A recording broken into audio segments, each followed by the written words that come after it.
Nous sommes en 2006, dans une armurerie de la Gendarmerie nationale française. Sous une lumière froide, des armuriers mettent définitivement en caisse une arme qui ne devrait rationnellement plus se trouver là. C'est le fusil mitrailleur modèle 1924 M29, forgé par la manufacture d'armes de Châtellerault. Il possède un massif boîtier en acier usiné, un chargeur planté sur le dessus et une silhouette technologique figée dans l'entre-deux-guerres. Pourtant, il vient de clore 82 ans de service. 82 ans, de la chute de 1940 aux rizières d'Indochine, des montagnes algériennes aux réserves de la police du XXIe siècle. Le paradoxe est institutionnel. Pourquoi une grande puissance militaire a-t-elle gardé un système d'une autre époque aussi longtemps? La réponse ne réside pas dans les contraintes budgétaires, mais dans une confiance absolue. L'arme ne trahissait jamais. Mais l'histoire du FM 24-29 n'est pas qu'un simple exploit de longévité. C'est la chronique d'un traumatisme d'État, d'une doctrine de tir implacable et d'une manufacture qui a fermé ses portes 40 ans avant de voir son chef-d'œuvre industriel finalement prendre sa retraite derrière les vitrines des musées. Chaque semaine, nous racontons l'histoire des armes françaises, des manufactures, des arsenaux et des décisions industrielles qui ont façonné l'armée, la police et la mémoire nationale, et ce qui s'est passé lorsque l'époque a changé. Abonnez-vous si cette histoire vous parle. Mais l'histoire du FM 24-29 ne commence pas par la nostalgie. Elle commence par un profond traumatisme d'État, à Châtellerault, en 1921. L'histoire de cette arme ne commence pas par une inspiration géniale dans un bureau d'études, mais par un traumatisme national profond et sanglant. En novembre 1918, l'armée française sort victorieuse de la Première Guerre mondiale. Pourtant, derrière les défilés et les médailles, l'infanterie française porte le poids d'un souvenir douloureux, presque humiliant sur le plan industriel. Le fusil mitrailleur Chauchat. Ce dernier, conçu dans l'urgence absolue de la guerre, s'était révélé être un cauchemar logistique et humain dans les tranchées. Ouvert à la boue, fragile, capricieux, il s'enrayait au pire moment. La victoire avait été acquise, mais l'état-major français avait tiré une conclusion irrévocable. La France ne tolérerait plus jamais une telle vulnérabilité matérielle. L'armée avait un besoin vital, immédiat et absolu d'un nouveau fusil mitrailleur. Une arme automatique légère destinée à fournir un tir de soutien à l'échelle d'un groupe de soldats, capable de fonctionner dans n'importe quelle condition, sans jamais faillir. C'est dans ce contexte de méfiance absolue envers les solutions précipitées qu'intervient la décision de 1921. Le ministère de la Guerre lance un vaste programme d'armement, un processus institutionnel rigoureux visant à définir, tester et produire la nouvelle génération d'armes réglementaires. La commission de Versailles, chargée d'évaluer les futurs équipements, pose un premier diagnostic radical. Le problème fondamental des armes automatiques françaises n'est pas seulement mécanique, il est balistique. Depuis 1886, la France utilise la vénérable cartouche de 8 mm Lebel. Cette cartouche, l'ensemble formé par l'étui, l'amorce, la poudre et le projectile, possède un large bourrelet à sa base. Ce bourrelet est un cauchemar pour l'alimentation des chargeurs modernes, provoquant des blocages fréquents. La commission tranche.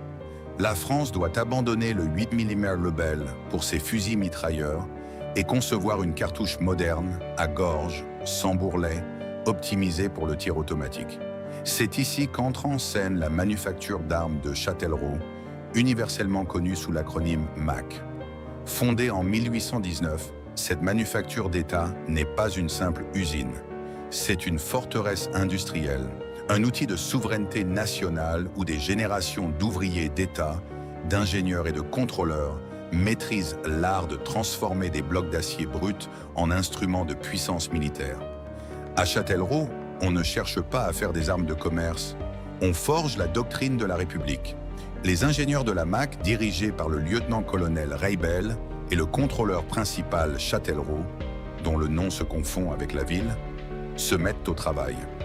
Ils étudient toutes les armes existantes, le bar américain, le Berthier français, le Madsen danois. Mais ils ne copient pas. Ils synthétisent, épurent et renforcent. En 1924, après des essais d'une sévérité inédite, l'arme de Châtellerault écrase ses concurrents.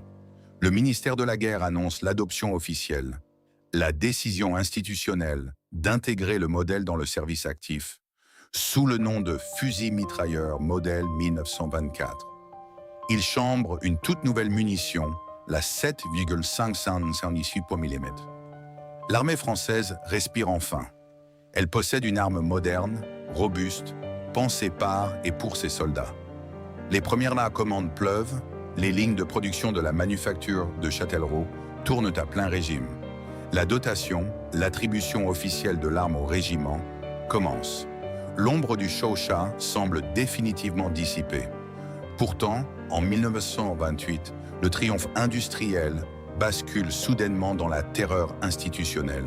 Sur plusieurs champs de tir, des rapports alarmants remontent au ministère. Des fusils mitrailleurs, modèle 1924, explosent littéralement entre les mains des tireurs. Le boîtier de culasse, la structure centrale qui reçoit les principaux éléments mécaniques, vole en éclats. Des soldats sont grièvement blessés. À Paris, c'est la panique. L'état-major craint le pire. L'industrie nationale a-t-elle reproduit la catastrophe du Chauchat? L'arme tant vantée de Châtellerault est-elle un échec mortel? La production est immédiatement suspendue. Des commissions d'enquête sont dépêchées en urgence. Mais l'enquête révèle une vérité bien plus complexe, une ironie cruelle née de la gestion des stocks de l'après-guerre. Le problème ne venait pas de la manufacture de Châtellerault, ni de la conception de l'arme. Le coupable était le système logistique et un détail millimétrique. Après 1918, la France avait récupéré d'immenses quantités de mitrailleuses allemandes de prise, comme les Maxim MG08 et MG08-15, qu'elle utilisait intensivement pour l'entraînement.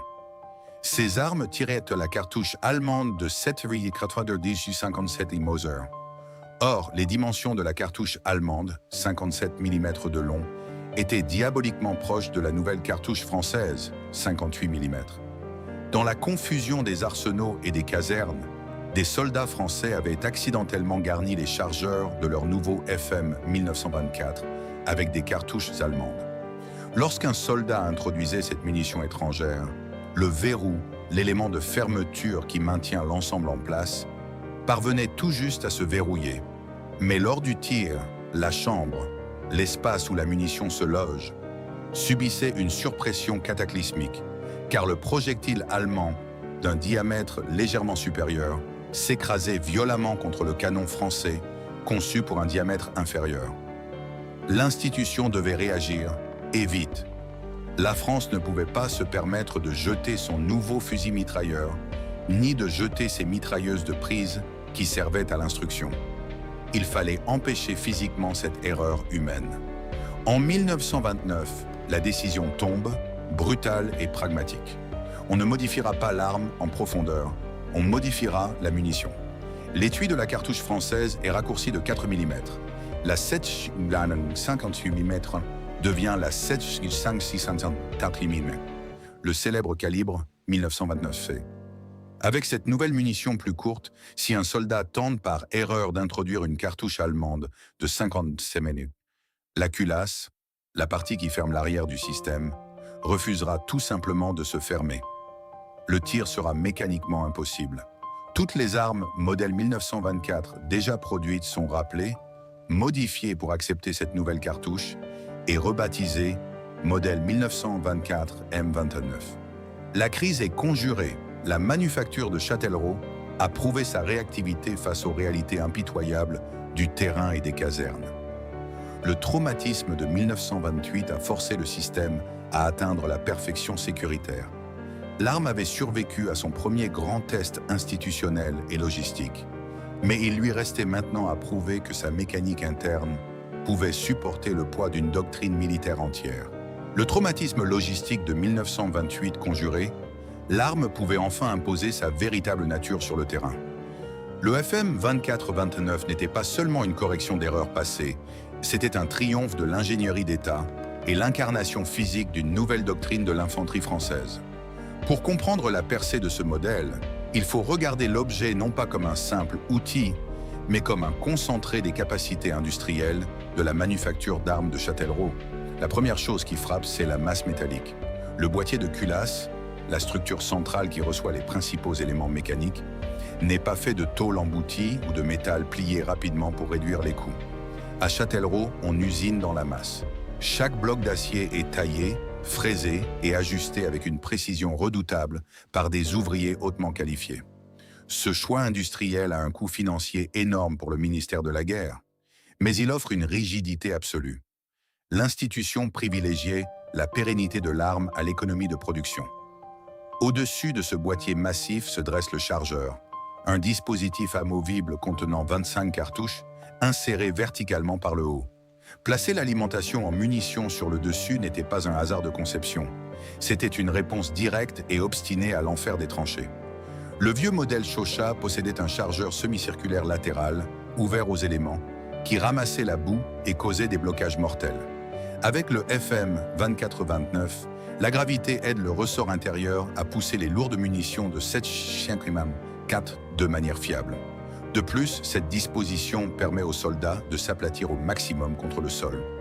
Le tireur peut s'écraser derrière une crête, les coudes serrés, sans qu'un long chargeur inférieur ne heurte la terre. Pour protéger les mécanismes internes lorsque le chargeur est retiré, les ingénieurs ont ajouté des volets rabattables. La chambre, l'espace où la cartouche se loge avant le tir, et le puits d'alimentation peuvent être hermétiquement clos. La poussière, la pluie et le sable restent à l'extérieur. L'arme devient une forteresse scellée, une caractéristique essentielle pour les futurs déploiements coloniaux. Mais la véritable rupture introduite par le FM 24-29 n'est pas uniquement mécanique. Elle est profondément doctrinale, résumée par une particularité visuelle très spécifique à la France, la double détente. Sous le pontet de l'arme, il n'y a pas un simple sélecteur de tir, mais bien deux queues de détente distinctes, les pièces de commande du mécanisme de tir. La détente avant permet de tirer en mode semi-automatique, un fonctionnement historique où le mécanisme se recharge seul après chaque tir, permettant une précision clinique au coup par coup. La détente arrière enclenche le mode automatique, un fonctionnement où le tir s'enchaîne continuellement. Pourquoi imposer deux détentes complexes à usiner ? Parce que l'armée française des années 1930 a une philosophie très spécifique concernant la gestion du feu. L'état-major refuse catégoriquement l'idée d'un gaspillage incontrôlé des précieuses munitions apportées à dos d'homme. La cadence de tir du FM 24-29 est d'ailleurs volontairement bloquée par sa mécanique interne, autour de 450 coups par minute. C'est une cadence lente, presque rythmique, bien inférieure aux cadences effrénées des armes de soutien étrangères. Mais cette lenteur est une force calculée. À 450 coups par minute, le canon, le tube rayé par lequel le projectile est guidé, s'échauffe très lentement. La mécanique interne ne s'emballe pas et l'usure est minimale. Le tireur, calé sur son lourd bipied repliable, garde une maîtrise absolue de son recul. Il peut délivrer des rafales très courtes de 2 ou 3 coups, d'une précision foudroyante, s'apparentant presque au tir d'un lourd fusil de précision. Le soldat français n'arrose pas la zone à l'aveugle. Il frappe juste et économise la logistique de son unité. Dès le début des années 1930, la standardisation, le processus institutionnel de réduction de la diversité des équipements pour faciliter la formation et l'approvisionnement, s'accélère autour du modèle 1924 M29. La production du fusil mitrailleur transforme la ville d'armes de Châtellerault. Les ateliers s'agrandissent, les machines-outils sont recalibrées pour cette production de masse de très haute exigence. Des centaines d'ouvriers d'État consacrent leur carrière à parfaire le traitement thermique des pièces et l'ajustage minutieux du système. Le contrôle qualité est impitoyable. Une arme qui sort de la MAC n'a pas le droit de s'enrayer. Cette excellence industrielle fait du FM 24-29 l'axe central de la doctrine d'infanterie. Dans l'esprit des tacticiens de l'époque, les lourdes mitrailleuses Hotchkiss de 1914, statiques et servies par des équipes entières, doivent fixer l'adversaire de loin. Mais dans le mouvement, au cœur du groupe de combat, c'est le fusil mitrailleur de Châtellerault qui doit accompagner les hommes, protéger leurs replis et appuyer leurs assauts. De la cour de caserne en métropole aux postes isolés des territoires d'outre-mer, des milliers de recrues apprennent à nettoyer son cylindre à gaz et à respecter les poinçons de Châtellerault frappés sur l'acier. La manufacture avait trouvé son chef-d'œuvre. L'État disposait d'une arme de soutien d'une fiabilité presque irrationnelle capable de tirer des dizaines de milliers de cartouches sans bris de pièces, résistant aux pires traitements dans les arsenaux et sur les champs de manœuvre. Le marquage de la manufacture n'était pas une simple décoration commerciale. C'était une promesse de l'État, une garantie d'acier forgé contre la peur du manque. L'arme était prête pour affronter la guerre de position statique pour laquelle la ligne Maginot et la doctrine des années 1930 avaient été pensées. Mais le temps, lui, avançait plus vite que les commissions militaires, et le prochain conflit n'allait ressembler à rien de ce que l'institution avait imaginé. En septembre 1939, lorsque la France décrète la mobilisation générale, le FM modèle 1924 M29 a atteint son premier sommet institutionnel. L'armée de terre française déploie des millions d'hommes et au cœur de chaque groupe de combat, l'unité tactique de base de l'infanterie, se trouve un tireur FM et son pourvoyeur. Des dizaines de milliers de ces fusils mitrailleurs sont sortis des lignes de la manufacture d'armes de Châtellerault, remplissant les arsenaux, les casernes et les dépôts fortifiés de la ligne Maginot. Dans une France qui voulait croire à sa stratégie défensive et à la supériorité de son feu terrestre, ce modèle ne représentait pas seulement une arme de dotation. Il représentait la certitude absolue qu'au niveau du soldat, l'État avait tenu sa promesse industrielle, fournissant un outil que ni l'usure, ni la boue, ni le climat ne pourraient enrayer. Puis vient le choc de mai 1940. En 6 semaines, le front français s'effondre face à la guerre de mouvement allemande. Les divisions blindées percent, les états-majors sont dépassés, la doctrine défensive est brisée. Mais sur le terrain, dans les combats de retardement à Stonne, sur la Somme ou lors de l'évacuation de Dunkerque, une vérité mécanique s'impose de façon troublante.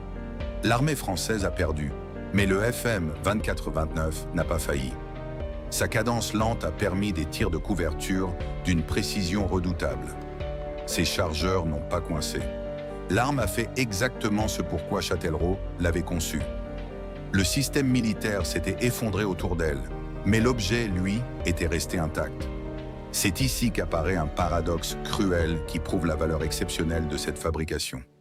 L'Allemagne nazie, pourtant fière de ses propres armes à haute cadence de tir, capture d'immenses stocks de fusils mitrailleurs français.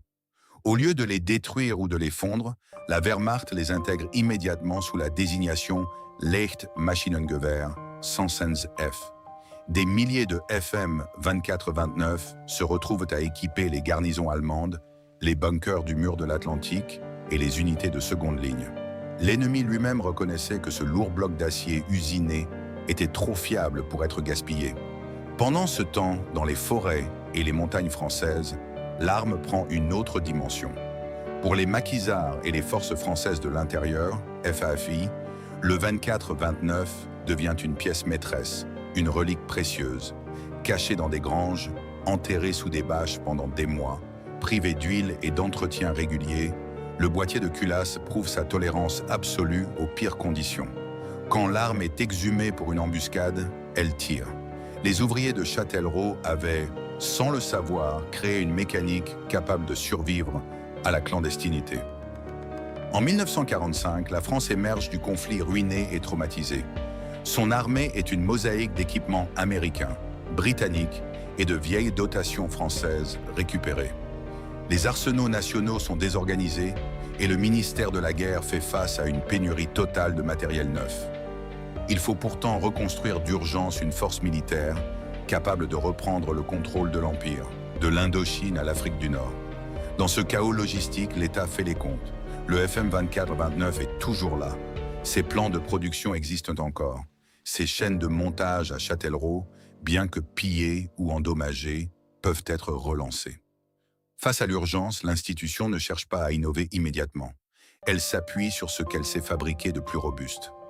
L'arme de 1924, conçue initialement pour les tranchées européennes, allait ainsi entamer la phase la plus intense, la plus longue et la plus brutale de son histoire, sous des latitudes que ses créateurs n'avaient jamais imaginées. En 1946, le corps expéditionnaire français débarque en Indochine.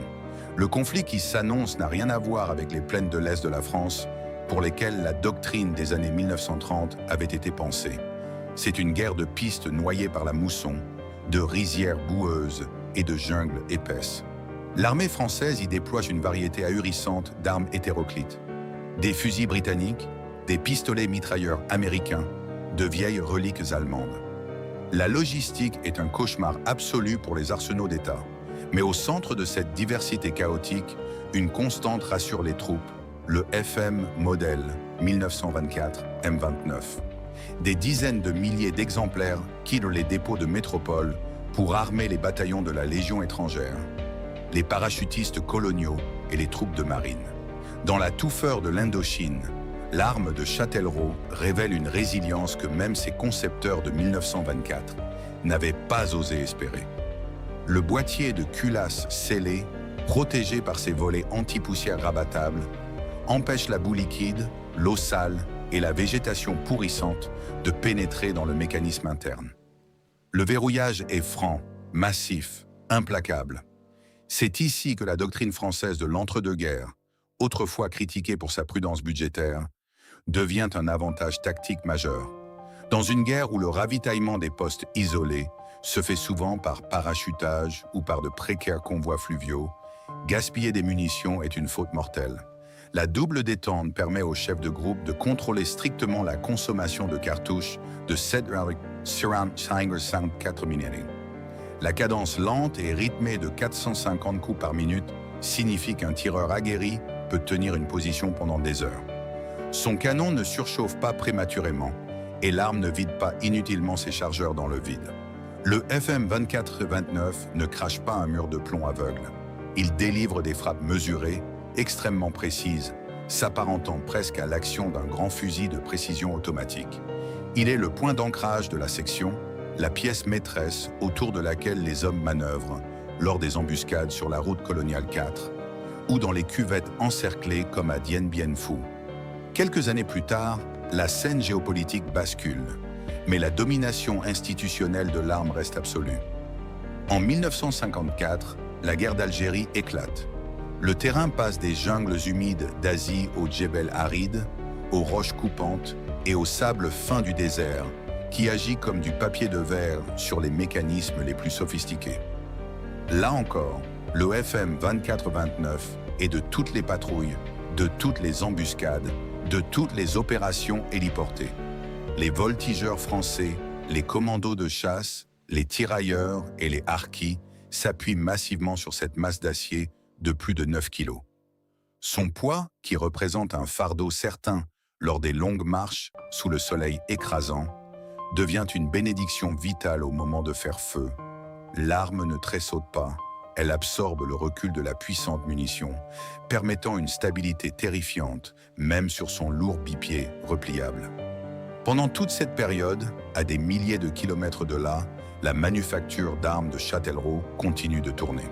Les ouvriers de la MAC fournissent les pièces de rechange, les nouveaux canons et assurent le soutien industriel colossal d'une flotte d'armes déployée sur 3 continents. Le ministère de la Défense sait qu'il possède là un outil logistique d'une rentabilité et d'une efficacité redoutables. Le modèle 1924 M29 n'est plus seulement une arme réglementaire en dotation. Il est devenu l'incarnation physique, le prolongement direct de l'omniprésence de l'armée française dans ses guerres de décolonisation. Chaque rapport militaire de terrain, chaque photographie des archives de l'ECPAD, chaque récit de vétérans ramène invariablement à cette silhouette caractéristique, ce chargeur droit pointé vers le ciel et ce claquement lent, lourd et régulier qui dominait le fracas des combats. Dans une France qui voyait son empire colonial vaciller, le FM 24-29 était peut-être la seule certitude qui ne s'effondrait pas. La nation perdait du terrain sur le plan géopolitique, mais sur le plan de la souveraineté industrielle, Châtellerault avait gagné. L'État français avait prouvé sa capacité à concevoir et à maintenir en vie un système mécanique d'une fiabilité absolue, capable de traverser les décennies et les continents sans jamais demander grâce. Pourtant, au sommet même de cette gloire opérationnelle, une limite doctrinale fondamentale commençait à poindre. L'armée française se préparait à entrer dans l'ère de la guerre froide et de la standardisation. Sur le terrain, elle affrontait désormais des adversaires de plus en plus équipés d'armes automatiques lourdes et de mitrailleuses alimentées par bandes de munitions, capable de saturer l'espace de manière continue. Le chargeur de 25 cartouches, autrefois le gage suprême d'une discipline de feu rationalisée, exigeait d'être changé trop souvent lors des affrontements à haute intensité. La doctrine d'infanterie commençait à réclamer un feu d'arrêt ininterrompu. L'arme de Châtellerault était parfaite pour soutenir un groupe en mouvement selon les règles tactiques de 1930. Mais la guerre moderne, l'évolution des tactiques d'assaut et les futurs besoins opérationnels allaient exiger une puissance de feu que son architecture mécanique ne pouvait tout simplement plus fournir. Le système industriel de la défense française allait devoir réinventer sa copie et la première fissure institutionnelle dans l'hégémonie du FM 24-29 venait discrètement de s'ouvrir. La première véritable fissure dans l'hégémonie du FM 24-29 ne vint pas d'un défaut mécanique, ni d'une usure des pièces, ni d'une faillite de la manufacture d'armes de Châtellerault. L'arme fonctionnait toujours avec la même régularité métronomique. La fracture vint d'un changement invisible mais implacable, l'évolution brutale de la doctrine militaire française.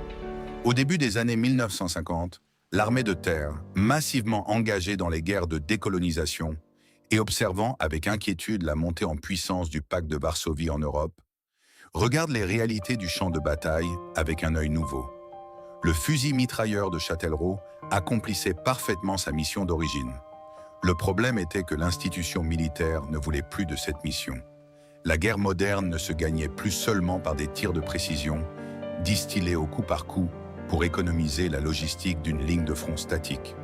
Face à des adversaires de plus en plus mobiles, pratiquant l'embuscade éclair et équipés d'armes automatiques lourdes, l'infanterie française avait désormais un besoin vital d'une puissance de feu écrasante, capable de figer l'ennemi au sol. C'est ici qu'intervient la force 2 de notre histoire, la doctrine, le procurement et les décisions administratives. Le chargeur de 25 cartouches, autrefois célébré comme le symbole d'une gestion rationnelle des munitions et d'une discipline de feu absolue, devenait un handicap mortel lors d'un accrochage nécessitant un tir de saturation. Il fallait recharger trop souvent. 25 cartouches ne suffisaient plus à maintenir une couverture continue. L'état-major réclamait d'urgence une mitrailleuse polyvalente, alimentée par bande, un système logistique où les cartouches sont reliées entre elles par des maillons métalliques, permettant un tir ininterrompu et un volume de feu dévastateur. En 1952, la sanction doctrinale tombe sous la forme d'un nouveau programme d'armement. L'État français adopte l'arme automatique transformable modèle 1952, universellement connue sous le nom d'AA-52. C'est le premier acte de déclassement officiel pour le vieux FM 24-29. L'AA-52 symbolise une rupture totale. Elle n'est pas usinée dans de lourds blocs d'acier massifs comme le chef-d'œuvre de Châtellerault. Elle est fabriquée en tôle emboutie et soudée, une technique industrielle beaucoup plus rapide, nettement moins coûteuse et qui répond parfaitement aux nouvelles exigences d'une production de masse standardisée. La force 1, le poids des arsenaux d'État, le coût de la main-d'œuvre très qualifiée et l'outillage venaient de rattraper la vieille forge. Usiner un bloc d'acier de près de 10 kg à la fraiseuse n'était plus financièrement tenable pour un ministère de la Défense exsangue qui devait équiper une armée moderne. Un paradoxe technologique fascinant s'installe alors sur le théâtre algérien, où les deux armes cohabitent. Les soldats découvrent une réalité complexe. L'AA-52 offre bien le volume de feu ininterrompu réclamé par la nouvelle doctrine, mais son mécanisme en tôle est souvent perçu comme plus capricieux, sensible au sable du désert et exigeant un entretien méticuleux. À côté, le vieux modèle 1924 M21, lourd, dépassé, avec sa cadence lente, continue de tirer dans la poussière sans jamais s'enrayer. Le soldat de terrain faisait encore confiance à l'acier de Châtellerault, mais le ministère, lui, avait déjà investi dans l'avenir. Le déclassement tactique commence. Lentement, département par département, unité par unité, le FM 24-29 est retiré des sections de première ligne. L'État ne le détruit pas. La France a investi trop d'argent, d'heures d'ouvriers et de ressources pour jeter des dizaines de milliers d'armes parfaitement fonctionnelles. Le modèle amorce un vaste mouvement de recul institutionnel vers les marges du système militaire. Il quitte les mains des parachutistes et des légionnaires de pointe pour atterrir dans les râteliers des troupes de seconde ligne, des unités logistiques du train, des réservistes et des sentinelles de l'artillerie. On le monte sur les tourellots de véhicules blindés légers ou sur les affûts de camions de transport, où sa robustesse face aux intempéries rassure les équipages. La dotation glisse de l'assaut vers la défense passive. Mais c'est au sein d'une toute autre institution que le fusil-mitrailleur va trouver son asile le plus durable, garantissant sa survie pour plusieurs décennies, la gendarmerie nationale. Pour les missions de maintien de l'ordre lourd, la défense opérationnelle du territoire, la protection des points sensibles et l'équipement des escadrons de la gendarmerie mobile, ce vieux soldat d'acier est idéal. Il est imposant, d'une fiabilité indiscutable, sa cadence lente réduit les risques de dommages collatéraux inutiles. Et surtout, pour le budget de l'État, il est déjà entièrement amorti. De massifs transferts s'organisent, les caisses en bois remplies de modèles 1924 quittent les arsenaux de l'armée de terre pour remplir les armureries sécurisées de la police militarisée. L'arme avait survécu à son obsolescence tactique en se rendant indispensable ailleurs, entamant une longue et silencieuse retraite administrative. Mais pendant que le fusil-mitrailleur trouvait refuge dans les casernes de la gendarmerie, un drame d'une toute autre ampleur se préparait en métropole, menaçant directement l'usine historique qu'il avait mis au monde. En 1968, l'ironie fondamentale de l'histoire industrielle française s'abat sur la ville de Châtellerault. Le coup de grâce pour la manufacture d'armes de Châtellerault ne vient pas d'une défaite militaire, ni même d'un déclassement technologique direct. Il vient de la Force 5, la restructuration pure et simple de l'État. Dans une France en pleine mutation économique, engagée massivement dans la dissuasion nucléaire et la réorganisation totale de ses arsenaux de l'armement terrestre, le ministère de la Défense tranche. La MAC, forteresse historique de l'armement léger, ce centre névralgique qui avait conçu, forgé et perfectionné le FM 24-29, est officiellement fermé. Ce n'est pas seulement une usine qui s'éteint, c'est une capacité souveraine et tout un écosystème humain qui s'effondre. Les machines-outils lourdes, celles-là même qui avaient fraisé les massifs boîtiers de culasse du modèle 1924 avec une précision d'horlogerie, sont démontées, vendues ou envoyées à la ferraille. Les ouvriers d'État, détenteurs d'un savoir-faire métallurgique unique forgé sur des décennies, sont dispersés vers d'autres secteurs comme l'aéronautique ou l'industrie automobile. L'école d'apprentissage de la manufacture ferme définitivement ses portes. La ville de Châtellerault perd son identité séculaire de ville d'armes. L'État français décidait qu'il n'avait plus besoin de cette usine, ni de la méthode industrielle lourde et coûteuse qu'elle représentait. L'usine était morte. Mais, fait extraordinairement rare dans l'histoire de l'industrie militaire, son enfant d'acier, lui, refusait de disparaître du paysage institutionnel. Le décès de Châtellerault crée une situation d'une incroyable longévité. Alors que l'AA-52 s'impose comme la mitrailleuse standard de l'armée de terre, le FM 24-29 continue de servir massivement dans la gendarmerie nationale et les compagnies républicaines de sécurité, CRS. Le système n'a plus de fabricant, mais le ministère se rend compte qu'il n'en a même plus besoin. La rusticité extrême voulue par les ingénieurs de 1924 révèle ici son ultime et paradoxal avantage financier. L'arme ne s'use pratiquement pas. Les immenses stocks de pièces de rechange, de canons et de mécanismes de verrouillage forgés avant la fermeture de la manufacture suffisent amplement à entretenir le parc national pour les décennies à venir. L'arme ne coûte plus rien à développer ni à maintenir. Pendant les années 1970 et 1980, le monde de l'armement léger bascule dans une autre dimension technologique. Les forces armées entrent dans l'ère des polymères plastiques, de l'aluminium aéronautique, des calibres miniaturisés comme le 5,56 Minerai Autant et des cadences de tir fulgurantes.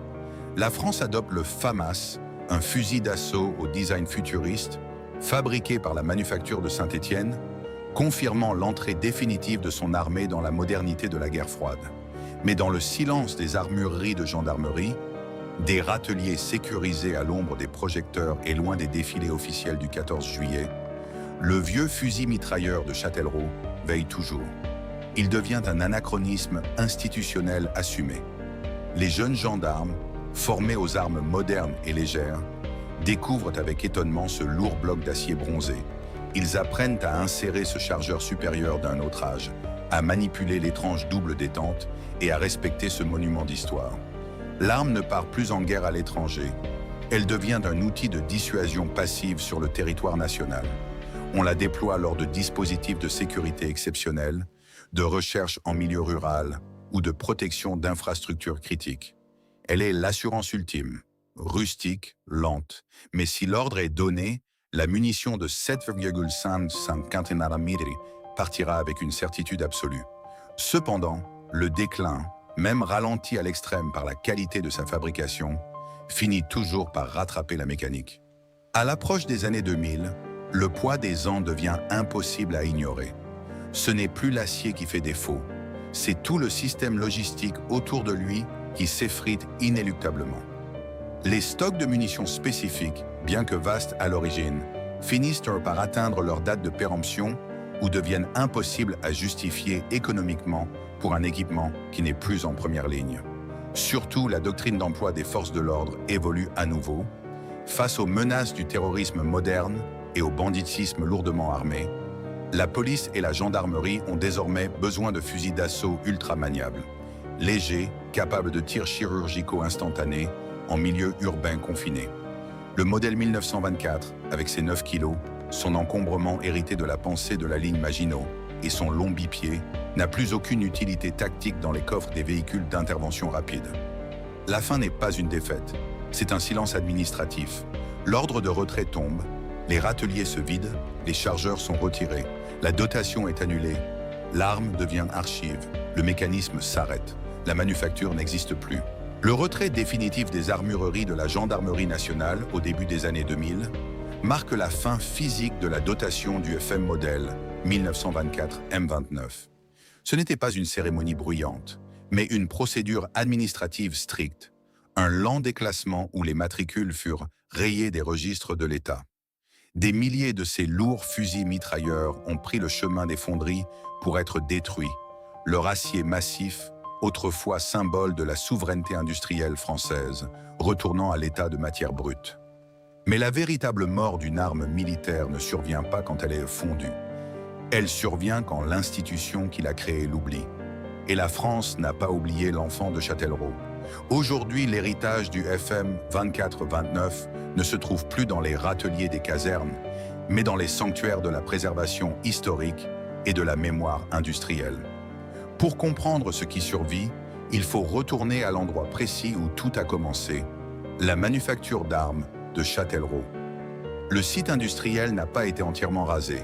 Dans un retournement symbolique que seule l'histoire administrative française peut produire, une grande partie des massifs bâtiments de la manufacture a été convertie pour accueillir le Centre des archives de l'armement, aujourd'hui rattaché au service historique de la défense, SHD.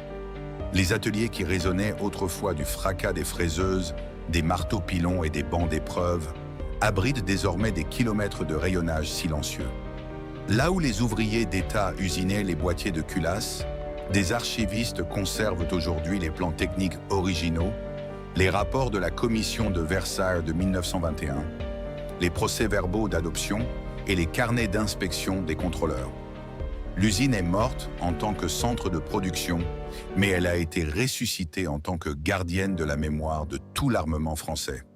La manufacture protège désormais le souvenir de papier de l'arme qu'elle forgeait jadis en acier. Dans le monde de la préservation muséale, le FM 24-29 occupe une place sacrée. Au musée de l'armée, dans l'Hôtel national des Invalides à Paris ou au Grand Atelier, le musée d'art et d'industrie de Châtellerault, ces armes sont exposées non pas comme de simples outils de destruction, mais comme de véritables chefs-d'œuvre de l'histoire industrielle nationale. Pour les conservateurs de musées et la communauté des collectionneurs d'armes historiques neutralisées, le modèle 1924 M29 est un objet d'étude fascinant. Les amateurs d'histoire ne s'intéressent pas à son potentiel tactique dépassé, mais à sa grammaire métallurgique. Ils déchiffrent les poinçons d'épreuve, examinent la qualité du traitement thermique et retracent les années de production gravées sur les canons. Chaque arme survivante est un livre d'histoire en 3 dimensions qui raconte l'état de l'économie, de la métallurgie et de la doctrine française à l'instant précis de sa fabrication. Pourquoi le FM 24-29 compte-t-il encore historiquement aujourd'hui? Parce qu'il représente le sommet absolu d'une philosophie industrielle qui a totalement disparu, celle de l'arsenal d'État tout-puissant, capable d'imposer un usinage dans la masse, lent et extraordinairement coûteux, pour garantir une fiabilité absolue aux soldats. L'arme n'était pas conçue pour être jetée ou remplacée à la hâte. Elle était construite pour survivre aux hommes qui la portaient. La force 1 de notre histoire, la maîtrise de l'outillage et le coût de la main-d'œuvre de haute qualité, avait créé un objet si résistant qu'il a fini par devenir une anomalie budgétaire et logistique. Il y a d'ailleurs une note de bas de page surprenante dans l'histoire de ce fusil mitrailleur. Alors que la France s'efforçait de standardiser ses équipements aux normes de l'OTAN pendant la guerre froide, l'extrême longévité du FM24-29 dans les stocks de la gendarmerie et des forces de réserve a longtemps faussé les statistiques de l'intendance. Il est resté officiellement en dotation pendant plus de 80 ans. C'est une durée de service administratif presque inégalée pour une arme automatique de première génération au sein d'une grande puissance occidentale. Il a vu naître et mourir le MAS-36. Il a combattu aux côtés de l'AA-52. Il a attendu patiemment dans les armureries pendant que le FAMAS devenait l'emblème de la nouvelle armée. Il a survécu à la chute de l'empire colonial, pour lequel il n'avait pourtant pas été conçu à l'origine.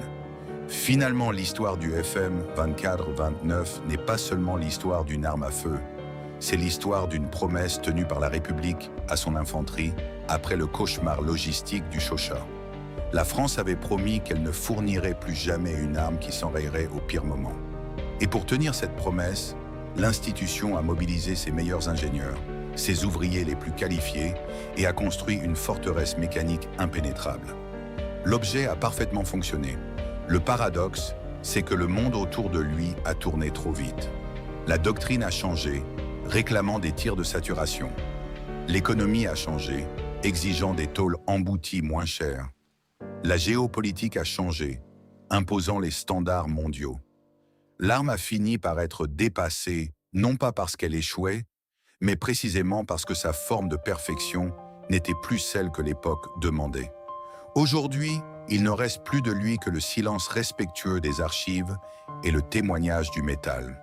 Derrière une vitrine de musée, sous une lumière froide, le profond marquage MAC frappé sur le flanc du lourd boîtier d'acier reste parfaitement lisible, défiant le temps, comme si la manufacture de Châtellerault venait tout juste de se taire.